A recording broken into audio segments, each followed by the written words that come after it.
Our first visit was to the beautiful Poipu Beach on the south shore. The entry is through this famous treetop. Our Airbnb lodging was clean and conveniently located on the south shore and just across the street from one of the best restaurants on the island, the Beach House.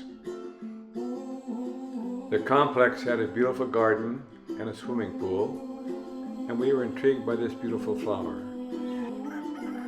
Many mornings we were awakened by a rooster crowing in the adjacent park, and we often enjoyed the beautiful sunrises.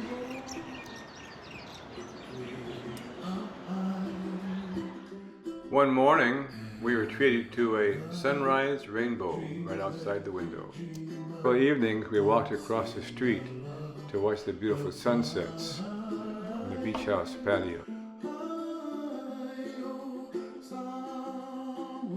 After dinner, we heard a lot of squawking.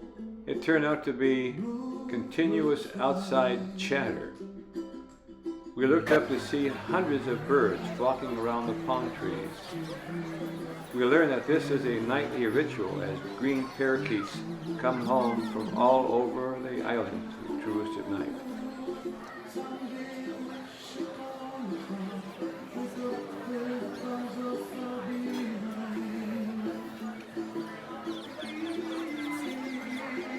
We visited the Spouting Horn just a short distance down the coast from where we were staying, caused by rushing waves pushing up through lava tubes. The next day we took a charter catamaran out of Port Allen and enjoyed a nice cruise along the southern coast of Kauai.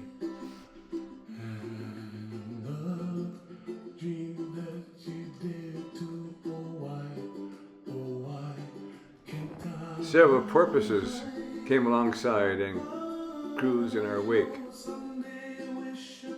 Verna's photography has a way of capturing not just images but entire moods. It's like visual poetry.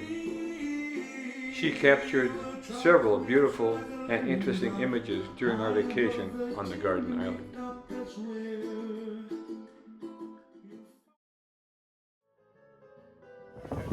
The ship's captain even let Verna take the wheel for a while, and she kept us out of danger.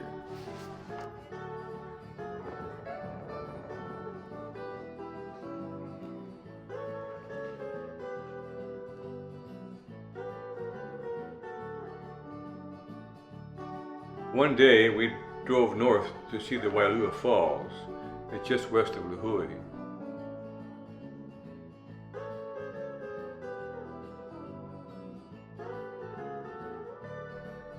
And on a lamppost there was probably the biggest spider I had ever seen. Its legs were probably 12 to 14 inches long. The following day, we drove to Poipu Beach, just east of where we were staying, and we saw these beautiful, huge turtles coming ashore. The turtles were 2 to 3 feet long, and as you may know, they live to be 60 to 70 years old. It was fun to see them basking and doing other things in the water. Several nights we played cribbage and sometimes had better hands than the one shown here. We discovered the Tip Top Cafe nearby and tried their delicious oxtail soup. I think Brenda liked it, as you can tell from her smile.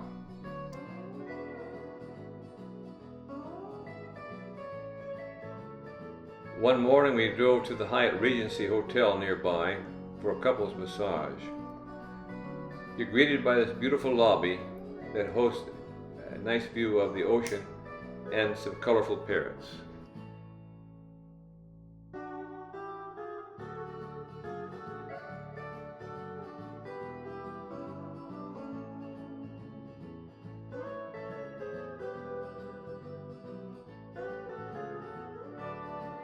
The next day, on our drive to Waimea Canyon, we stopped to take a picture of this interesting waterfall.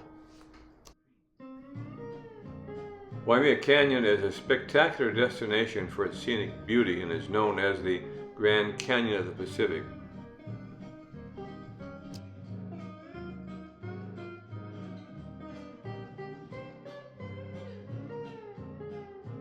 We were told that this spectacular gorge has a unique geologic history. It was formed not only by the steady process of erosion in the Waimea River, but by the catastrophic collapse of the volcano that created Kauai.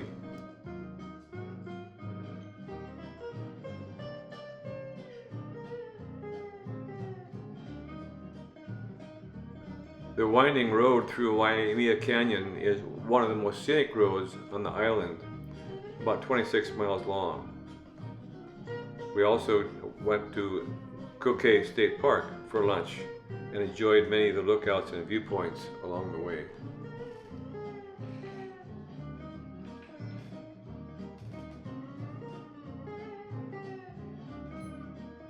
The Hanapepe Swinging Bridge was built in 1911 to serve as a way for residents to cross the Hanapepe River.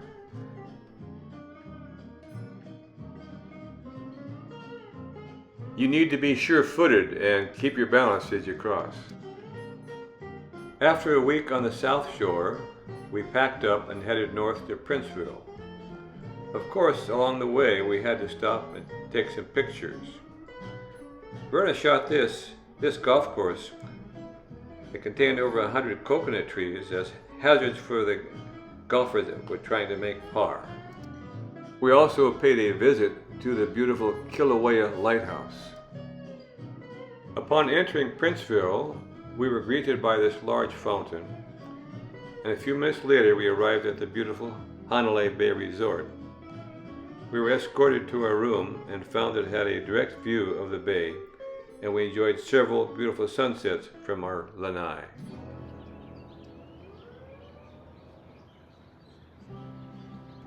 The resort also hosted a relaxing bar and restaurant overlooking the gardens and bay.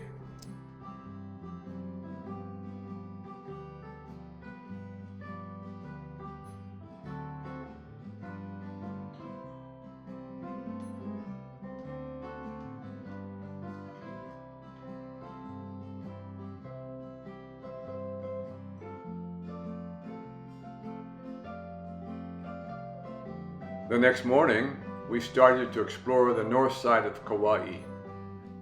Our first stop was at an overlook of this taro field, framed by the awesome mountains and waterfalls in the distance.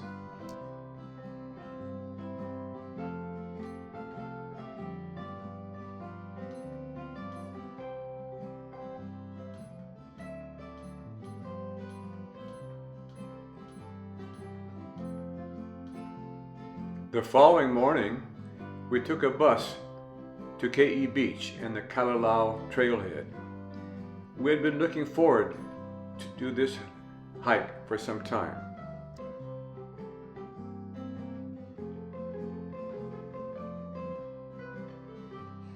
It had rained the night before, and we found that the steep rocky trail was still wet, muddy, and slippery. So we took our time, carefully selecting our footing, using our hiking poles for balance and support. About an hour into the climb, we stopped at this overlook for a rest and enjoyed this beautiful view of the Nepali coast.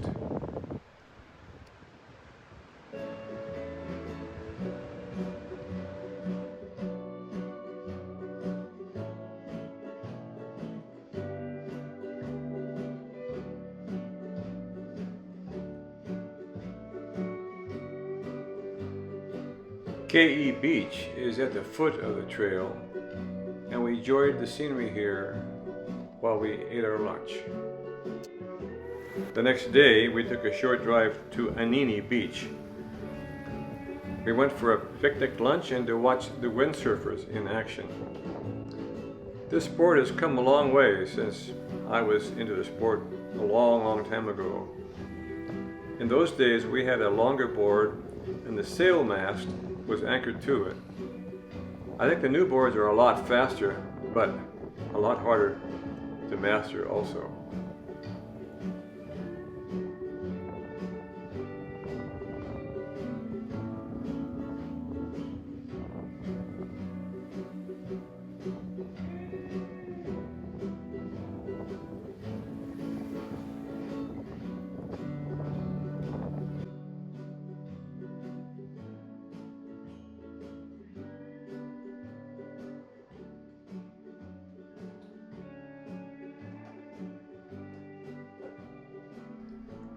It was overcast the next day, and we decided to drive to the Hindu monastery near Kauai. Daughters Lisa and Shelley had visited there recently and found it interesting. The Hindu monastery was established in 1970 by a guru named Swami, I think it is. It's a spiritual headquarters for that religion in Hawaii. The monastery is also the headquarters of the Himalayan Academy and their global religious outreach programs. We made a couple of trips to Hanalei Bay. It's a beautiful spot, and we enjoyed watching the kids swimming and jumping off the end of the pier.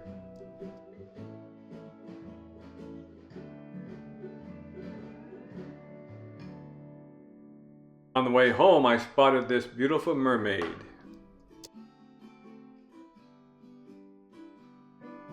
Verna and I visited the Princeville Botanical Gardens. It was started by a couple about 20 years ago, and it's a wonderful collection of tropical flowers and succulents.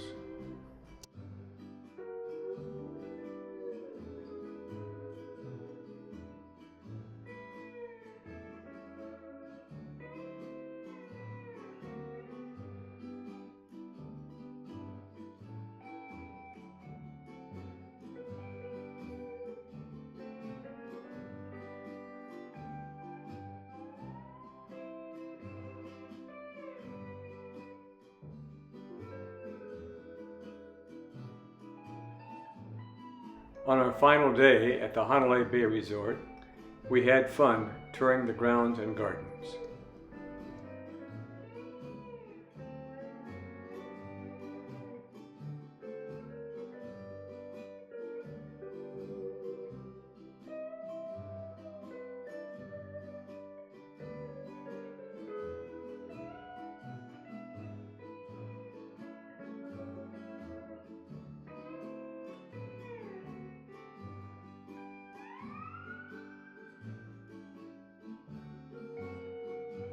Aloha, Kauai, until we meet again.